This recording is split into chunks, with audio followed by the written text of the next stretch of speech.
ఈరోజు positive result. ఈ అమ్మాయికి 7 వీక్స్ 3 డేస్ ఉంది. యాక్చువల్‌గా ఇదేంటంటే ఈ అమ్మాయి మా ధోబి వాళ్ళ డాటర్. మ్యారేజ్ అయిన తర్వాత పీరియడ్స్ ఇర్రెగ్యులర్‌గా ఉన్నాయి.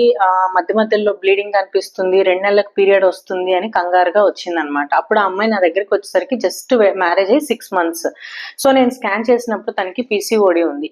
పీసీఓడి ఉంది కానీ జస్ట్ మ్యారేజ్ అయ్యి 6 మంత్సే కాబట్టి ఏం మెడికేషన్ వద్దు అని చెప్పి ఫోలిక్ యాసిడ్ ఒక్కటి వాడమని exercise and weight loss and diet management suggest చేశాను.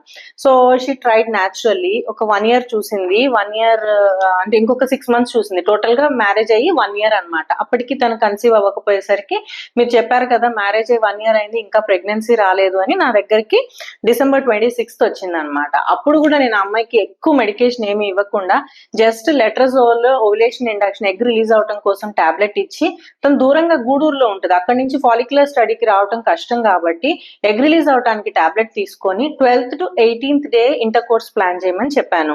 Luckily she conceived. ఆ 26/12 లాస్ట్ పీరియడ్ తనకి. తర్వాత తను నా దగ్గరకు వచ్చింది యూరిన్ ప్రెగ్నెన్సీ టెస్ట్ పాజిటివ్ తో.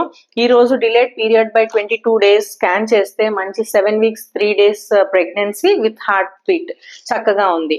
సో పీసీఓడి ఉన్న వాళ్ళు కంగారు పడకుండా exercise, weight loss and life style management తో చక్కగా కన్సీవ్ అవుతారు. Thank you.